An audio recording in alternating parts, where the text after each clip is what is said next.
All right, good afternoon, or good evening, or even good morning, depending on when you're watching this lecture.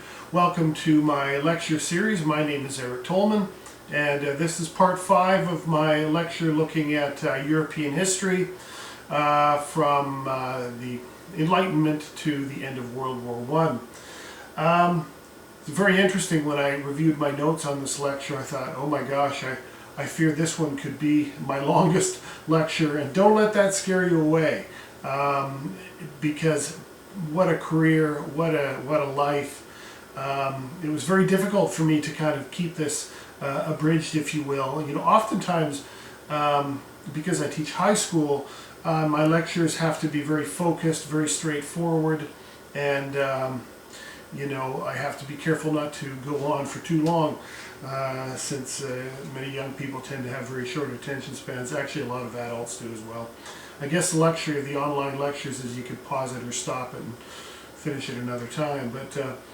But I really felt like that this was a topic that really needs to be explained. There's so many layers to the onion of Napoleon, his character, his personality, his military conquests, his love affairs, and so on and so on and so forth, that there's so much to Napoleon. And he's one of those remarkable people who just happened to be in the right place at the right time. He was very much, once again, a child of the Enlightenment, a child of the French Revolution.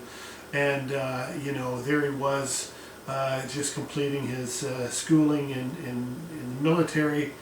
And he got wrapped up in all the going-ons of a revolutionary period, particularly the period after 1795.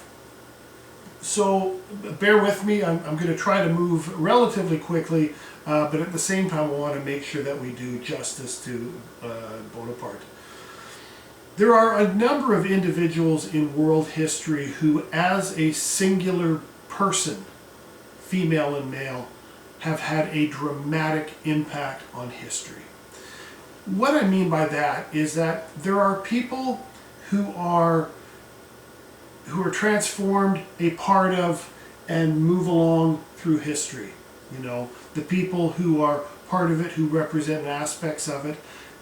And then there are those people who, for whatever reason, are really the movers and shakers, that without that individual, so much would not have happened. I mean, you could talk about Julius Caesar, you could talk about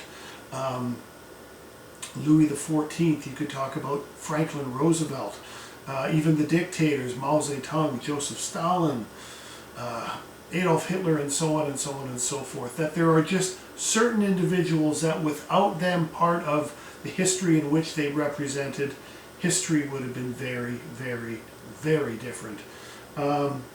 I mean, I suppose you could lay that claim to many, but once again, there are those, and I do feel Napoleon is one of them, who were such a central figure in shaping history that they certainly can't be denied their place in history. I remember one time, many years ago, when I was an undergrad, doing a course on, it was called The Greats of European History. And the central idea of the course, it was a seminar course,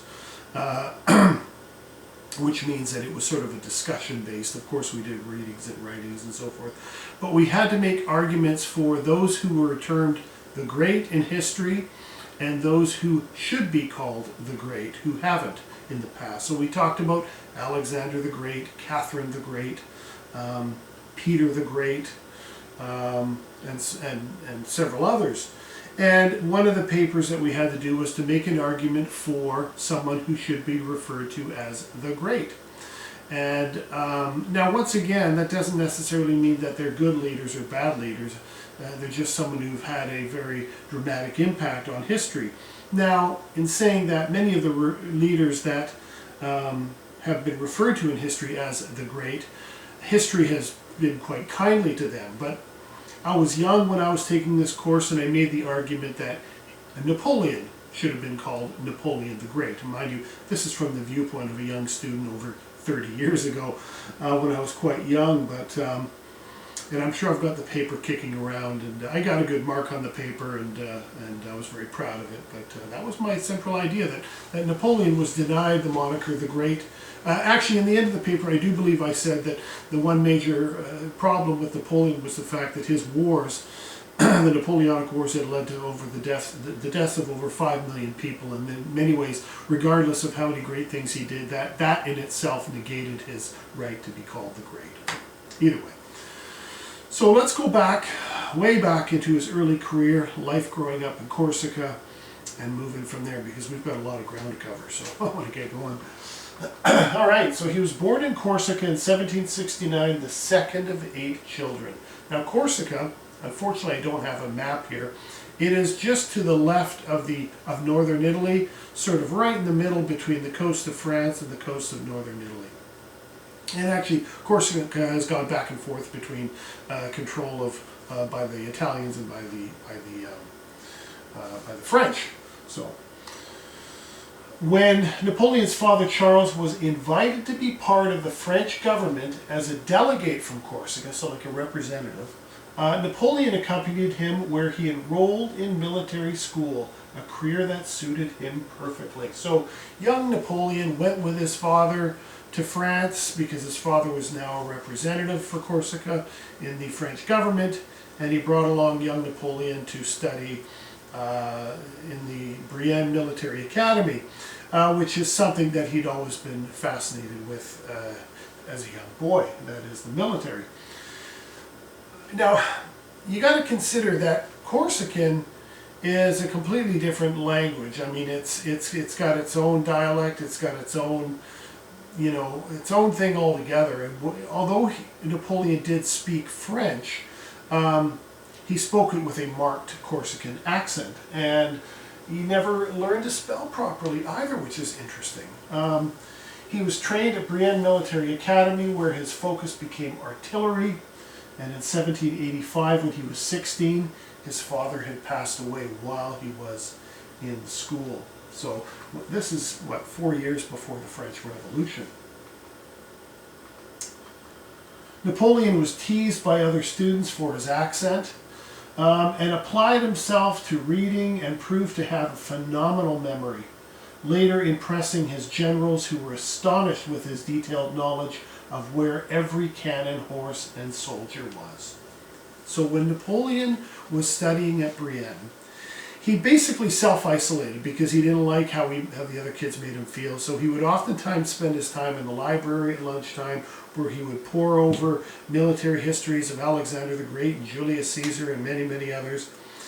And he was one of these individuals who had a reputation of having a remarkable memory.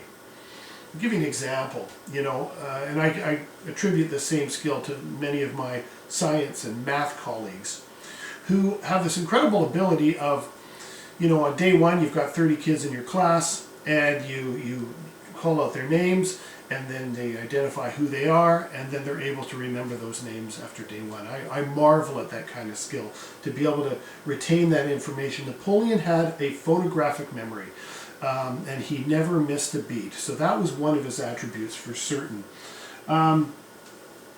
He wasn't a big guy, obviously. His exact height, I think, was like 5'2". I'd have to look, but he wasn't super short, certainly by 1789 standards, but his smaller stature, his marked Corsican accent, made him sort of, he was bullied quite frequently at this academy, but because he self-isolated and just pored over military histories, he ended up sort of self-teaching himself beyond what he was learning in the academy as well. So, he really applied himself while he was studying. In 1793, he helped recapture Toulon for anti-revolutionary forces, and as a result, won a position as the youngest general in the army. So 1793, that would have made him 24 years old.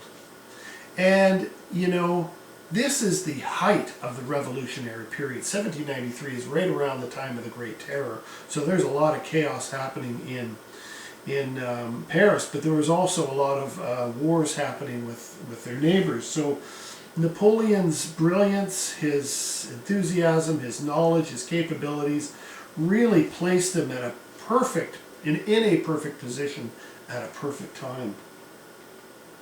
In 1795, he shot into a mob in Paris, by the way, with grape shot, and won a command of a French army in Italy, a major career builder. So he basically went into Paris, broke up a mob. The leadership in Paris were like, wow, who's this young buck, this young Napoleon character? Let's send him into Italy to command his own army as a general. And so that was a major career builder. All right, well, as we talked about in my last lecture, the ideas of the French Revolution spread throughout Europe and in Italy, and Jacobin clubs operated secretly who wanted to be rid of their unpopular Austrian rulers. So once again, we talked about quite a bit last lecture how much the ideas of the French Revolution had sort of begun to infiltrate intellectual circles throughout Europe, and a lot of people were talking about the Declaration of Rights of Man and Citizen and other things. So, with promises of liberty for Italy, Napoleon defeated the Austrians and drove them out. But then his armies succumbed to temptations of pillaging, stealing art, jewels, anything of value to pay his troops with from the spoils of war. In the process, Napoleon made himself very wealthy. You got to pay these soldiers. The coffers in France are in a state of chaos. France is in a state of chaos. So basically, when Napoleon's armies conquer certain regions, they would take, quite frankly, take jewels out of jewelry stores or take works of art out of museums. And, Napoleon would pay his troops in any way he could. So there was a lot of pillaging, a lot of sort of free hand of taking what you want. And as a result of that pillaging, actually, Napoleon himself became a very wealthy person as well.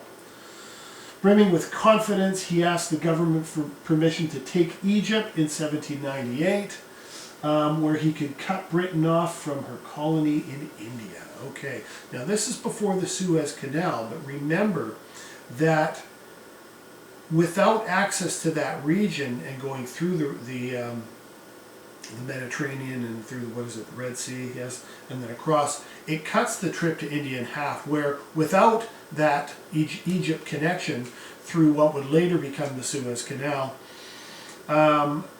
Britain would have to travel all the way around the southern tip of Africa and then up across Madagascar and then right up to India that way. So, the same tactic which it was actually used in the Second World War by the Nazis, who were trying to move towards the Battle of El Alamein, would have stopped them in their tracks. But it was the same kind of principle. We're going to take over Egypt. And now in the case of the Second World War, there was the oil in that area that was important. But it was the same kind of tactic that we're going to go in there. And also Napoleon had such a tremendous admiration for Egyptian history, and he really was hoping to tap into some of the historical secrets of that great civilization that he so admired as a young boy.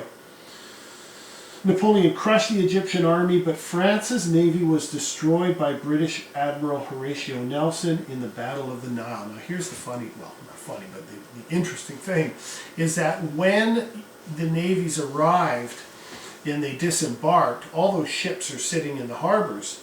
And when Horatio Nelson's Royal Navy came, they just basically had to sink all these ships, which they promptly did. And Napoleon and his armies were basically, although they were victorious, ironically, against the Egyptians, they had no way of getting back home. So they had to kind of sit tight. But shamefully, and some would argue shamefully, Napoleon abandoned his stranded army and escaped back to France, more popular than ever. I believe that Napoleon, at this time, A, was well aware of the chaos in Paris, B, was well aware that he could potentially be a competent and capable leader, and probably, I would say, was already having thoughts of taking control of the revolutionary government in Paris at that time, which would have been the Directory. So, I mean, you know, Napoleon was not someone who lacked ambition. Not only was he extremely bright, had a great memory, understood military tactics, but he was well read and he was very charming. And, you know, charm, hey, you know what? If you're charming and you can endear people to you, that's a huge asset. Just look at any of the great leaders who you know, have those qualities. You know, if you are charming and well spoken and you're a good listener and you have good people skills, Napoleon had all of that and more. So, all right, here's a painting from one of the battles in Egypt, which was a decisive victory for France, but of course they would be left stranded. The army, and even while Napoleon went back, the armies would be in Egypt for quite some time before new French vessels would be sent to bring them back to France. So, all right, making France strong. So in 1799, Napoleon played a part in the overthrow of the Directory. This is when he comes back, right? Remember, he leaves his army in Egypt, he heads back. Which had become inefficient and corrupt despite success abroad. Napoleon established the rule of one man, the first consul, and set upon a course of improving French life. So here he comes, the great hero of the French Revolutionary Wars, coming to take control. So this was not someone who would lack ambition, nor did he lack competence. So, you know, one could argue maybe he was the right man for the job. His first task was to harmonize revolutionary legal reforms with existing laws, creating unified codes of laws of France. Okay, this is one of the many things he does. So you've got the Declaration of Rights of Man and Citizen. Now you have to codify those values into clear laws. That hadn't really happened. And Napoleon would spend hours upon hours poring over his code, the Napoleonic Code, which really I think Napoleon even said while he was on St. Helena that the Napoleonic Code was the thing that he was most proud of. Well beyond any of his military victories, he was most proud of that code. So he became the first modern political figure to use the rhetoric of revolution and nationalism to back it with military force, and to combine these elements into a mighty weapon of imperial expansion in the service of his own power. So think about this. Here he is, this incredibly intelligent, capable military leader, emboldened and empowered by the virtues of the French Revolution and the Declaration of Rights of Man, which have now begun to lay seeds in other countries outside of France's borders. So as Napoleon's armies are moving through Austria, Italy, the Holy Roman Empire, which later becomes the Confederation of the Rhine, and other countries, many times they were welcomed as liberators. Hey, come on in. We love the Declaration of Rights of Man. We want liberty and freedom and fraternity and rights to property and all those other things that the Revolution claimed to offer. So it was a big deal. So there is his code, one of the old original versions. After restructuring French law into the civil code, Napoleon had achieved his greatest policies. This guaranteed rights of equality under the law, the right to hold property, freedom of religion, and freedom to pursue work of one's choice.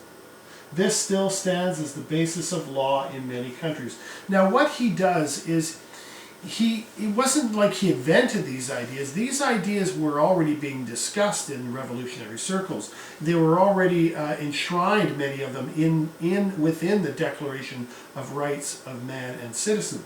What he does is he codifies them. He puts them into a checklist, like the Declaration of Independence, or like the Canadian Charter of Rights and Freedoms, or many other of the Western democracies' constitutions. He puts it into a system of laws that people can go to and understand, and they can claim, hey, I'm protected under this law in the Napoleonic Code. So it was a huge, huge undertaking. He then instituted public works and employed many, like road improvements, new harbors and canals, and museums filled with conquered art, and established new schools and universities, as well as keeping food staple prices low. he was doing all the right things. He was doing what he should be doing. But the irony is that the wealth he was able to incur through conquest is what paid for many of these programs. So, you know, it's a bit dodgy, but he did use it for good. And you know, so he really wanted to create a strong, centralized, and stable French economy. And if it meant pillaging from the countries that he'd been defeated, for him, and probably for the French people, there was nothing wrong with that at the time. Even though by our standards it's outrageous, but you know, for people that were now getting, you know, bread at a decent price or other staples, they're not going to complain. So Napoleon is the more he does like this, the more he's revered by the French people. However, the economy only seemed stronger because jobs were created by his wars. There we go. And new wealth was brought from stolen goods from defeated powers. While Britain was made industrially strong, France was falling behind. Mind you, France had always been behind. They'd been far more agrarian. They were a bit slower in terms of economic development compared to Great Britain, but with Napoleon at the helm, they were definitely moving in a new, bold direction. All right, Napoleon the Emperor. All right, so while Napoleon recognized the role of the revolution as a career booster, he understood that, he was more favorable to the role of his favorite Roman emperors as role models and tried to suppress the more populist forms of democracy. Okay, while he spoke the language of democratic egalitarianism, really he was very much inspired by the more centralized rulers of the great Roman Empire. And I think he really saw himself, you know, he was clear, an overused term these days, a narcissism. There's no question he was a narcissist. I mean, he was brimming with confidence. But some would say that, you know, as Macbeth once said, and I've used this, I think it was Macbeth or Banquo said that overconfidence was mortal man's chiefest enemy. That overconfidence will eventually ravage your mind, and you will become corrupted. You know, absolute power corrupts absolutely. Another overused phrase, but overused for a good reason, because it has a lot of truth and examples from history. So Napoleon reestablishes Christianity in France with an agreement with the Pope and negotiated the Concordat of 1801 with the Catholic Church, which sought to reconcile the mostly Catholic population to his regime. Boy, this was, man, he understood the pulse, the heart and pulse. He understood what the French people wanted. He knew, like Mussolini later in 1929 with the Lateran Treaty, or Adolf Hitler in 1933 with his Concordat. All of those people, and when Napoleon was the first, that if he could reconcile that troubled relationship with the Pope in Rome, that there would be a lot of happy Christians in France who would be over the moon, that they could comfortably and freely have that connection with the Roman Catholic Church. So, in 1804, Napoleon crowned himself emperor, giving him complete control of the country's affairs. Now, I don't know how well you can see that. Well, I can't even see it very well, so I can't imagine you can. But it's a very famous painting because the Pope was at this coronation. And I don't know if it was the Pope, I think it was the Pope, who was going to take the crown and place it on Napoleon's head. But when the Pope came, Napoleon took the crown from him and placed the crown on his own head instead of having the Pope do it. Now, why would he do that? He does that because he's saying, I am not ruler by your consent. I am ruler by French consent. I do not need validation from you. And it was subtle. He wasn't trying to slap metaphorically slap the Pope in the face, but it was this suggestion that, oh no, you don't, I'll take that, thank you very much, and I'll put that on my own head. So a lot of symbolism in that for sure.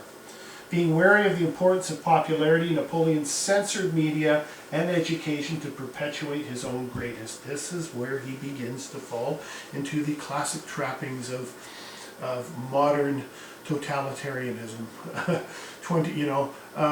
That he really began to understand that the more he was able to control the press, to report, the glowing version of what Napoleon wanted everyone to think, that was only going to increase his popularity and his place in French history and French society. So there he is there, looking like a Roman emperor. I mean, what an irony, eh? I mean, they you think about the French Revolution in general, the whole point of that revolution was to get rid of their absolute monarch and all the corruptness that went along with it. And now here comes Napoleon, the new emperor of France. But you know what? Most people in France were quite okay with it. And, some historians that have argued, and I've heard it from several different sources, that when people have lived under absolute rule, whether it be through an absolute monarchy or dictatorship of some kind, when that system is removed, there's always a period of yearning for that familiarity to come back. It's like Germany after World War I, in the Weimar period, when the Kaiser abdicates and then Hitler comes in. Why were they willing to take this on? Well, because there were memories of days with a strong centralized absolute monarch, and they were nostalgic for those days, right? So there may have been that sense of, well, you know what, if he wants to be emperor, that's okay. We kind of remember what it was like to have a king, and he was so popular anyway that he could get away with that. So, oh, here's the painting, actually a better version of it. Here, I'll just point it out. Here you can see that's the Pope there, I believe. All kinds of people, big deal. Now I can't remember, I think this was in Notre Dame, I believe, where this happened. But you can see here, there's Napoleon there. He's got the crown in his hand, and he's about to put it on his own head. So it's a lot of really powerful symbolism in that. All right, now let's move into the military. So in the 1800s, Napoleon would wage war on most of Europe, promising the fruits of the revolution to conquered peoples. Okay, so that's what made him so popular beyond the borders of France. His weapon was the mobilized French nation, where he could put 700,000 men in a single battle. That is remarkable. No single enemy could match such resources. I mean, and you got to consider, these soldiers were driven by the fervor of the French Revolution, of the righteousness of the Declaration, the incredible capabilities of their general, Napoleon Bonaparte. I mean, there was just so much going for the French military at this time. And, when you have that kind of righteous sort of sentiment and that feeling of justification that you are representing the new and you are going in to remove the old, that's pretty powerful stuff. And so it was very difficult for any other European army to certainly engage in those kind of numbers. The other thing, of course, were the tactics, and I'm not much of a military history. I love military history, but my specialty is more social history. But in a nutshell, what Napoleon does is he flanks his enemies. So in classical, warfare, you get two armies facing each other on an open field. They wave a flag and then they run at each other. Some on horseback, some with spears running, and then they clash and then they fight it out and people stab each other and people die. And then at the end of the day, the last man standing wins the battle, right? What Napoleon does is, I don't know if I can demonstrate this effectively, but okay, this is the opposing army, this is Napoleon's army, is he would come towards them, and then on the sides, he would curl around in what's called flanking them. So all of a sudden, the opposing army is facing Napoleon's army in front of them, and then on their sides. So you got to be careful where you're shooting too. And eventually you kind of want to encircle them and completely disorient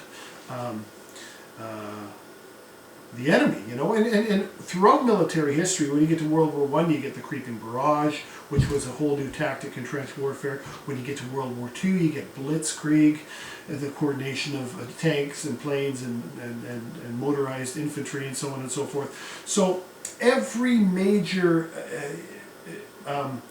section of military history has those leaders and has those tactics that become game changers. And the thing was, Napoleon's tactics were so well thought out and so meticulous in detail that the enemy was completely dumbstruck in figuring out what on earth was happening.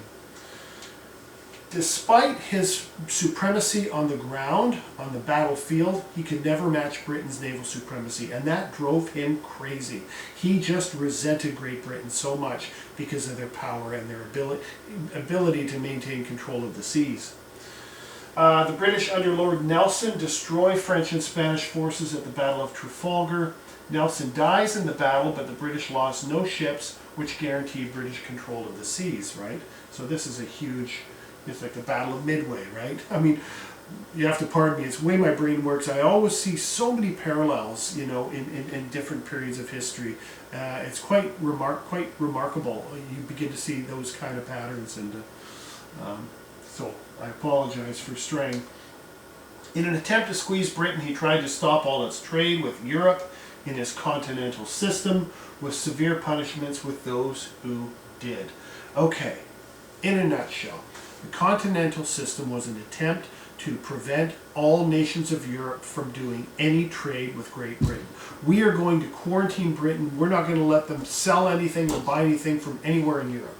We're going to bring them to their knees. Just like, you know, the Germans tried to do it in World War I with their U-boats. They tried again in World War II with their wolf packs. The same kind of idea that we're going to quarantine, we're going to starve them out, right? And, you know, it was a grand idea, the continental system, but boy, it was very effective for a while until nations began to resist, because nations it was inhibiting their own economies, because there was stuff they were getting from Britain that was helping them. So, without control of the seas, this type of embargo was difficult to enforce and hurt businesses for everyone. There you go. This is, you can see, this was the goal. We're going to basically, our continental system is going to go all the way around, so the UK will be completely cut off, right? Completely, and we're going to starve them out. Brilliant. Actually, tactically, brilliant. Didn't work though, but Napoleon was well aware that his power arose from his military victories, and he would have to continue fighting to stay strong. I mean, here was a leader whose career was forged on the battlefield, and his popularity was forged on the battlefield. So that kind of momentum is going to have to keep going.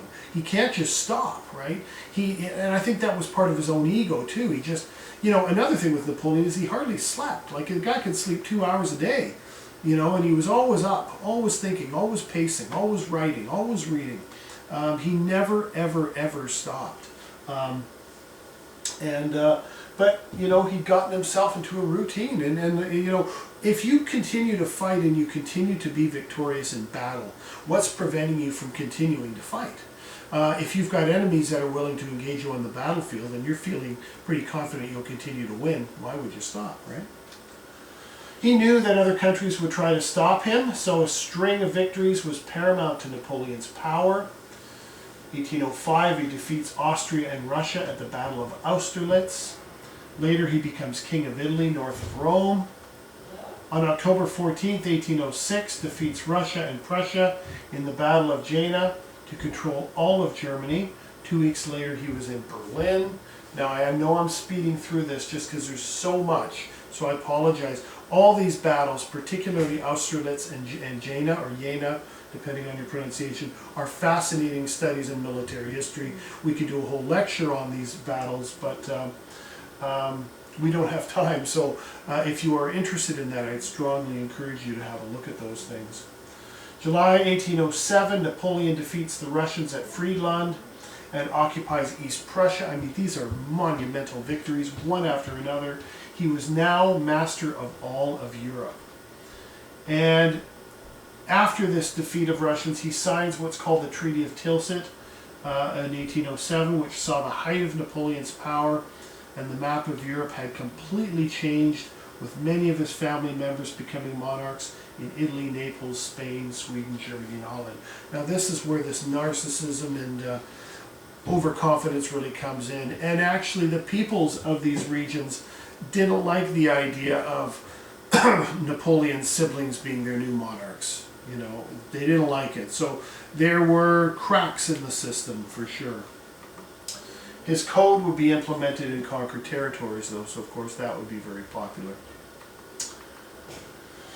Napoleon's armies brought the fruits of the revolution to conquered peoples: liberty, equality, and fraternity. People who shared common language, culture, history, and ethnic background became more connected and led to nationalism.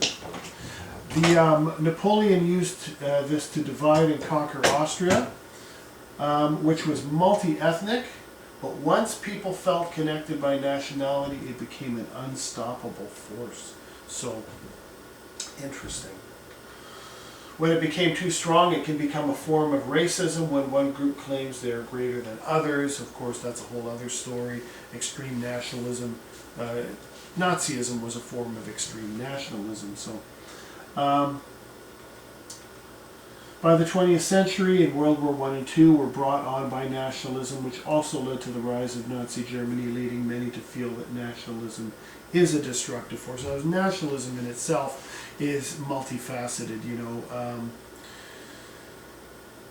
I think the most important thing is that when the French armies went into Germany and Italy and took over these places, claimed to bring the virtues of the revolution, but then right in front of the eyes of the occupied peoples, they saw the pillaging, they saw the self-interest.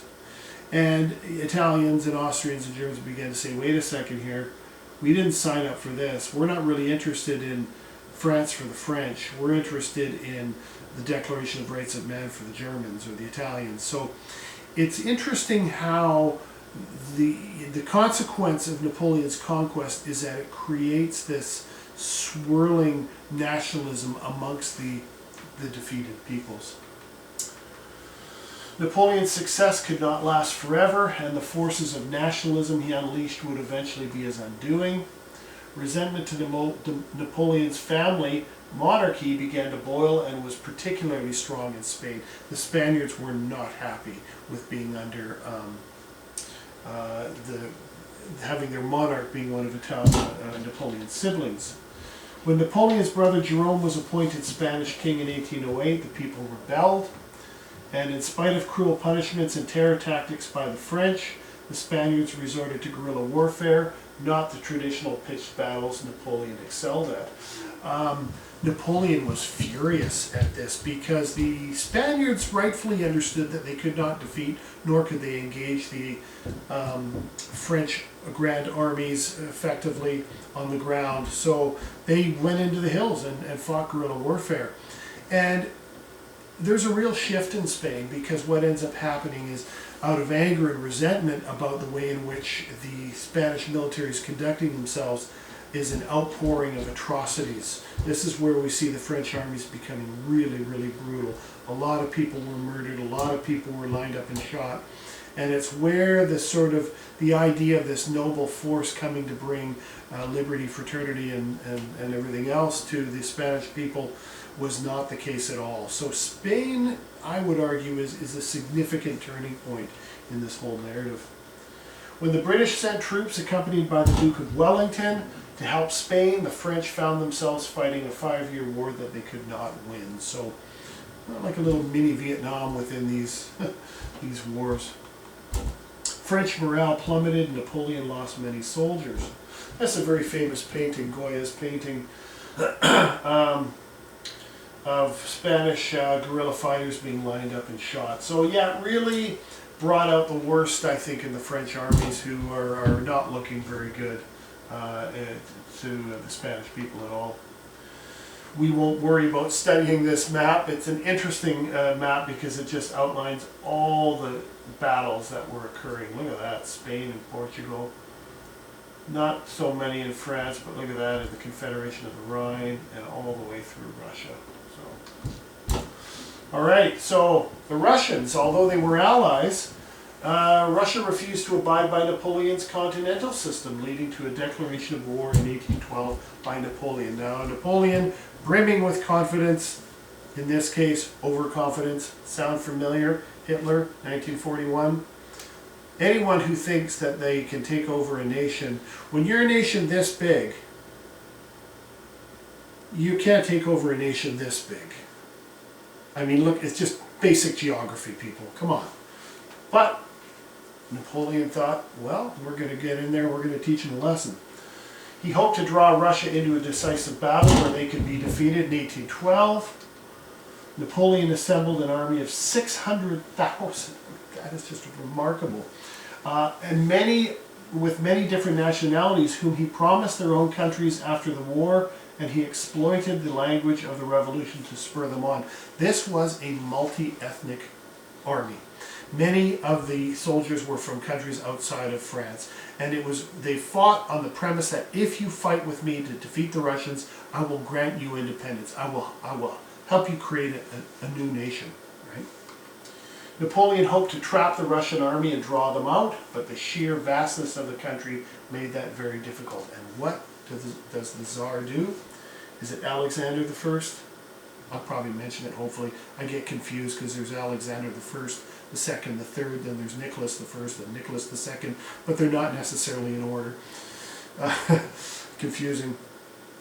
What the Russians do are brilliant, because they say, okay, we're not going to engage the enemy. Well, there were engagements, but we're just going to pull back. We're going to draw France in, draw them further and deeper into Russia. And hopefully they'll get stuck somewhere in the middle of the Ukraine or somewhere near Moscow in the middle of winter. And that was the goal. So at two key battles, though, in Smolensk and Borodino, the French were victorious, but the Tsar refused to surrender.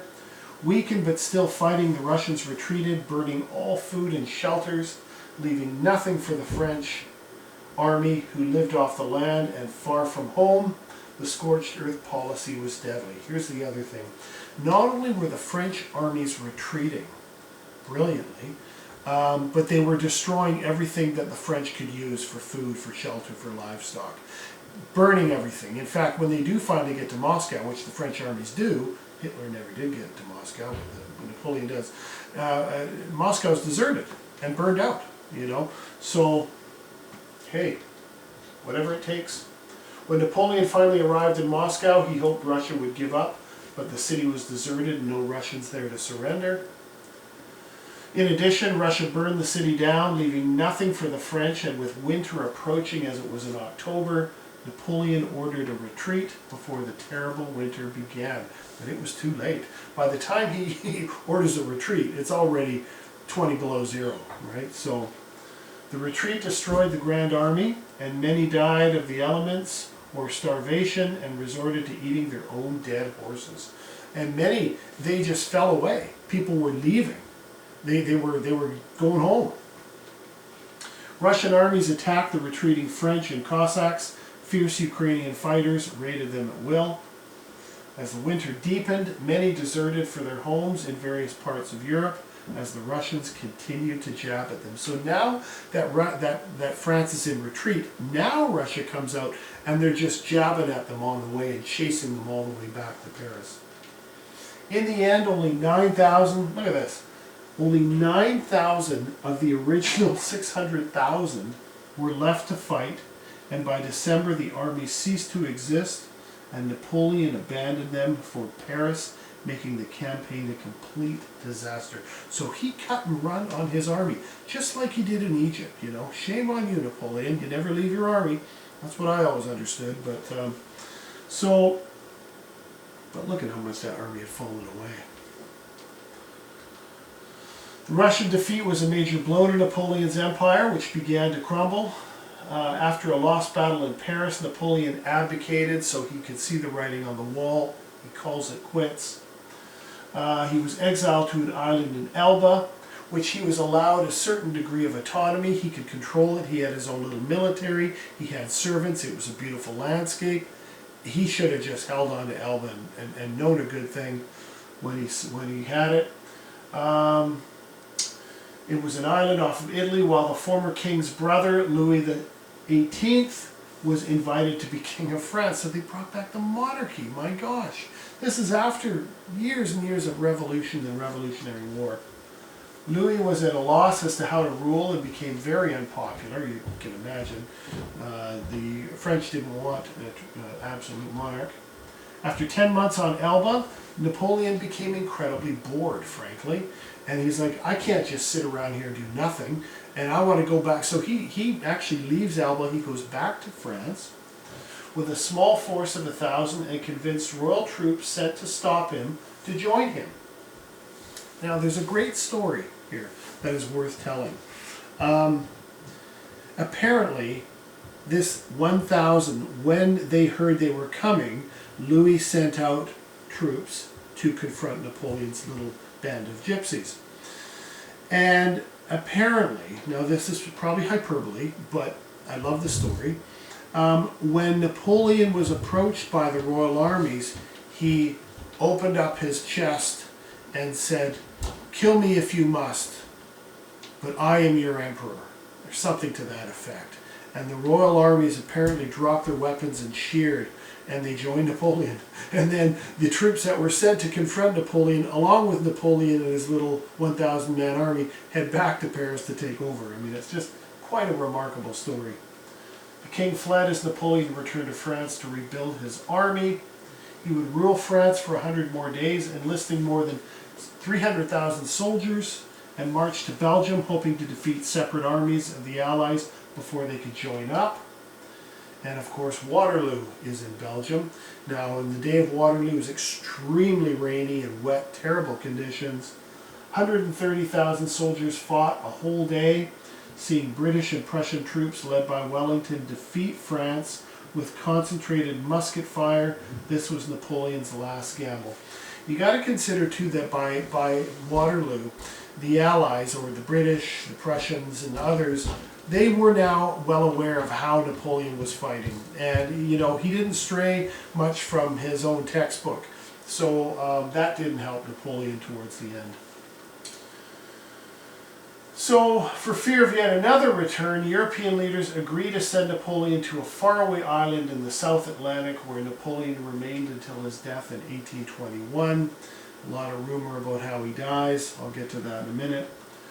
Britain, Russia, Austria, Prussia redrew the map at the Congress of Vienna, which first met in 1814, a year before Waterloo, but France was allowed to retain her old borders, but Britain took over many of its overseas colonies. Belgium and Holland became one new kingdom, and much of Italy given back to Austria. And Britain encouraged the idea of a balance of power, making the four main players equally strong to prevent foreign wars, while Tsar Alexander spoke of preventing war through charity, peace, and love. However, the forces of nationalism were well developed, and within a few years, Europe was once again thrown into revolution. Now, Napoleon ends up on St. Helena. That is way down in the South Atlantic. It's just a rocky, desolate. It completely sucks compared to what he had on Elba. You know, I bet he was kicking himself. And I think he was bored to tears. I mean, people like that, you know, just don't know what to do with themselves. And there's a lot of rumor that he apparently died of some kind of stomach ailment, stomach cancer. We're not entirely sure because, of course, the ability to diagnose certain things was far more primitive than it is today, of course. But there is a very strong suggestion from many historians that he had actually been poisoned. I don't really know what the point of poisoning Napoleon would be once he was exiled in an island thousands of miles away, but either way, he does die quite young. He would have been like 53, 54 years old. My age, actually, when he died.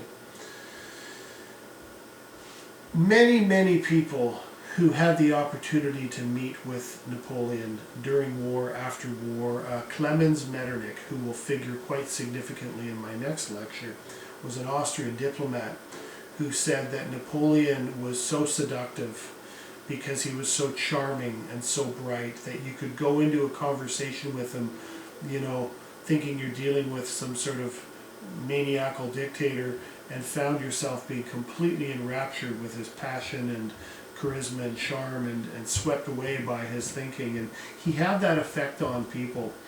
You know, at the end of the day, while he had tremendous military conquests and he had tremendous popularity in France, despite all of that coming to an end, what holds to this day, in fact, the province of Quebec here in Canada, their constitution is separate than the rest of Canada's. They still hold to much of the Napoleonic Code, which is still a big part of the French Constitution today. So, of all the things I would say for Bonaparte, his, you know, all his tremendous abilities, it's that code, I think, that really stands the test of time.